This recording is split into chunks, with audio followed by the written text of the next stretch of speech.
اعوذ بالله من الشیطان الرجیم بسم الله الرحمن الرحیم د یوټیوب چینل پښتو ادب د ادبي خپرونو سره صادق منځ تاسو په خدمت کې حاضر دی.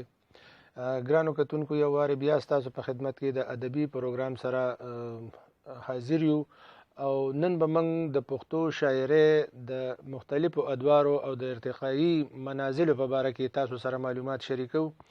نو ګرانو کتونکو د ادب پښتو ادب په خصوصي تور د شاعرۍ په اړه باندې چې کوم معلومات موږ سره دي هغه جامع معلومات دا دي چې د پټه خزانه او د تذکرة الاولیاء او د پښتانه شعرا په رڼا کې موږ دغه دلیلونه لرو او دغه حوالې دي چې د شاعرۍ آغاز د 2مې هجري پیړۍ نه شوی دی، کوم چې د امیر کروړ یو نظم په پټه خزانه کې را نقل کړی شوی دی. نو پوهان وایي چې د دغې نه د پښتو شاعرۍ آغاز شوی دی او د امیر کروړ په باره کې به دا ووایو چې امیر کروړ د امیر پولاد زوی دی چې د غورستان حکمرانو گورنرو او یو ډیر بهادر انسانو. د هغه د وفات نه بعد د زوی امیر کروړ ته دغه علاقه په حکمرانۍ او په تسلط کې ملو شوې ده. ګرانو کتونکو د پښتو شاعرۍ د ړومبۍ دورې دا ړومبۍ شاعر دی او د دې نه وروستو بیا په 4مه پیړۍ کې د شیخ اسد سوري نومې شاعر دی چې د سلطان امیر محمد سوري په وفات باندې مرثیه لیکلې ده او دغه د پښتو ړومبۍ مرثیه ګڼلی شي. د دې نه مخکې په پښتو شاعرۍ کې مرثیه نه وه. تر د هغې نه وړاندې که کوم د امیر کروړ نو هغه د نظم د یو حماسي نظم نمونې ملو شوي دي او دې وخت کې بیا دغه مرثیه لیکلې شوې ده. نو موږ دا ووایو چې د ادب په ړومبۍ دوره کې د شاعرۍ په ړومبۍ دوره کې دا ړومبۍ مرثیه شیخ اسد سوري لیکلې ده چې د سلطان امیر محمد سوري په وفات باندې لیکلې ده.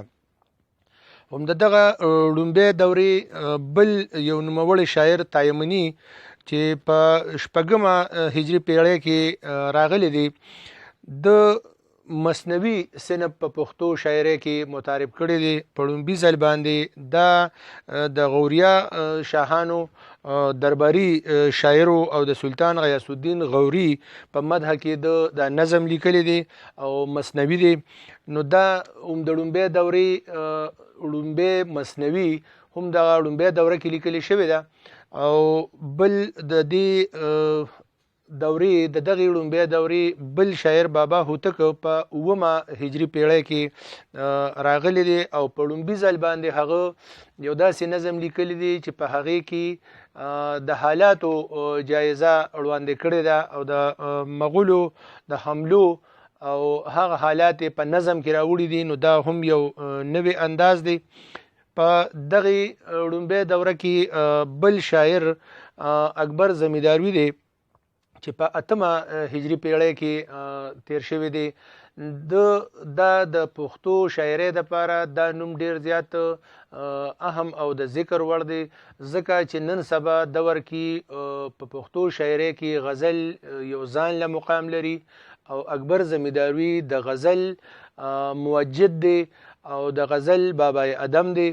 ړومبۍ غزل اکبر زمیداروي لیکلی دی او عجیبه خبره خدا ده کتونکو چې په هغې وخت کې ړومبۍ غزل او هغه هم په داسې یو انداز کې چې د مینې محبت خبرې اترې هم پکې دي او د دوران د زمانې متعلق خبرې اترې هم په غزل کې شته او د هغه چې څومره کلامونه دي نو هغه هم په دغه طریقه سره دي چې ډېر زړه راښکون لري او دا ډېره اهمه خبره ځکه ده د اکبر زمیداروي نوم او د هغوی د متعارف کړی شوی صنف په پښتو کې د دې نه مخکې په پښتو کې غزل نه او دا د پارسي یو اثر دی چې دی په ړومبي ځل باندې راغلی دی.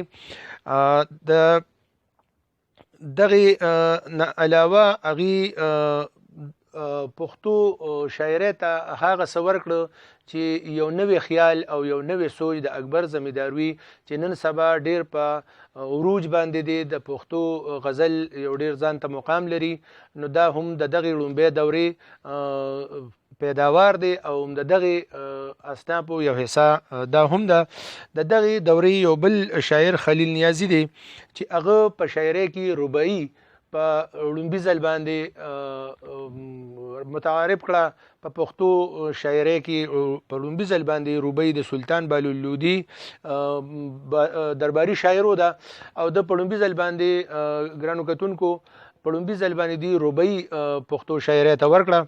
د دې نه علاوه بي زرغونه او رابعه په زنانه شاعرانو کې د خاص شهرت لرونکي دي. دا دواړه شاعرانې د قندهار اوسیدونکي وي او دوی مثنوي هم لیکلي دي، غزل یې هم لیکلي دي او داسې ویل کېږي چې د رابعه چې کوم دا صاحب دیوان شاعره ده، خو د دغې څه خاص دلیل نشته، صرف د وینا پورې دغه خبره راغلی ده. دغه کتاب د دوی د دیوان باره کې څه معلومات ښکاره نشته.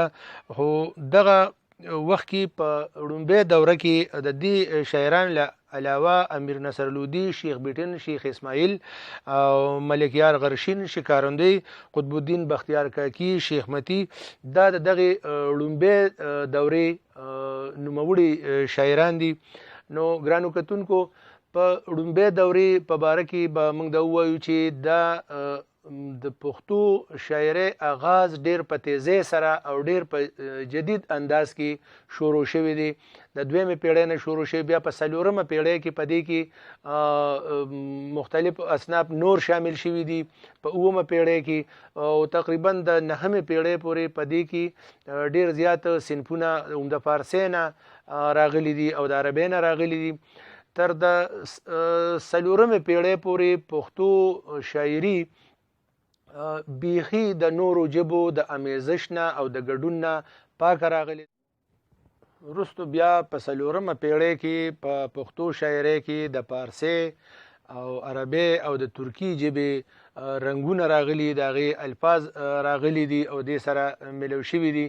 او د لومبۍ دورې زیاتر چې څومره شاعري شوې ده په هغې کې نن سبا پښتو ژبه کې ډېر الفاظ داسې دي چې هغه موجوده نشته، یعنی متروک دي، هغه د استعمال نه اوتي. د هغې په ځای باندې د فارسۍ او عربۍ ډېر زیات توري د ژبې خپل کړي دي. بل په لومبۍ دورې په خصوصي شاعرانو کې چې موږ د کومو ذکر وکړو، امیر کروړ او شیخ اسد سوري تایمني او بابا هوتک، امیر اکبر زمیداروي او خلیل نیازي، دا ښکاره نومونه دي.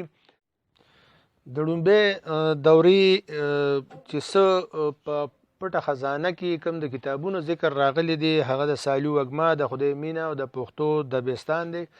خو تر دې وخته پورې د دې کتابونو څه وجود ملو شوی نه دی او څه په نظر نه دی راغلی، خالي دغه نومونه یې تر دې وخته پورې را رسېدلي دي. نو ګرانو کتونکو دا د پښتو شاعرۍ د لومبۍ دورې احوال. دې پسې په را روانه ویډیو کې به موږ انشاءالله تاسو سره د دویمې دورې حال شریکو، هغه چې کومه په روحاني دوره سره هم نومیږي، یعنی په روحاني دوره هم مشهوره ده، د بایزید انصاري پیر روخان په وساطت سره دغه دویمه دوره چې دا د روحاني لیکوالو دوره ده.